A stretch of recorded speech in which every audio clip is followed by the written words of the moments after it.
मेरा नाम नैना है। मैं हमेशा से ही सांवली त्वचा, लंबी काली जुल्फ़ें और आँखें जिन्हें लोग देखते ही तारीफ़ करते हैं। अब मैं 28 साल की हूँ और मेरे पति जॉब करते हैं। ये बात गर्मियों की छुट्टियों की है, जब मेरी मौसी ने फ़ोन किया, नेहा घर में छोटा सा पूजा है, 2-4 दिन के लिए आ जा, तेरी मौसा जी भी को अच्छा लगेगा। मैं तुरंत हाँ कर दी। मौसा मौसी का घर शहर से करीब 40 किलोमीटर दूर एक छोटे से कस्बे में था। चारों तरफ आम के बाग, खेत और रात के में घना सन्नाटा। जब मैं पहुंची तो पता चला कि मेरा कनीज आरव भी कॉलेज से आया हुआ है। आरव मुझसे 1.5 साल बड़ा है। मैंने अपने पति को भी बताया तो उन्होंने कहा कि तुम चले जाओ, मैं कल आ जाऊंगा। मैंने मजाक में कहा, अरे वाह, हमारा छोटू अब तो काफ़ी बड़ा हो गया है। वो मुस्कुराया, मेरी आंखों में देखते हुए बोला, दी आप तो पहले से काफ़ी ज़्यादा बदल चुकी हैं, बिल्कुल हीरोइन की तरह। मैं हंसी, अब पर उसकी बातों में एक अलग ही मजाकिया अंदाज था।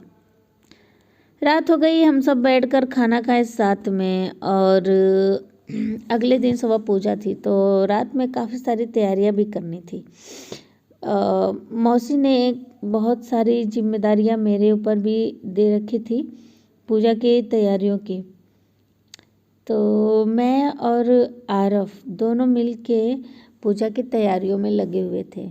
मैंने सोचा कि चलो जो बाकी के काम हैं वो इस टाइम ही कर लेते हैं, बाकी के सुबह पूजा की तैयारियां करनी होगी। आरफ आया, बोला, दी आप यहाँ क्या कर रही हो? मैंने कहा, आरफ, मौसी ने मुझे सारे काम सौंपे हैं करने के लिए। मैं सोच रही हूँ कुछ काम मैं इसी टाइम कर लूँ ताकि कल ज़्यादा झंझट ना हो। आरफ बोला, हाँ आप ये बात तो सही कह रही हो, चलो मैं भी आपकी ये मदद कर देता हूँ जिससे कि जल्दी हो जाएगा। मौसी अपने कमरे में आराम कर रही थी।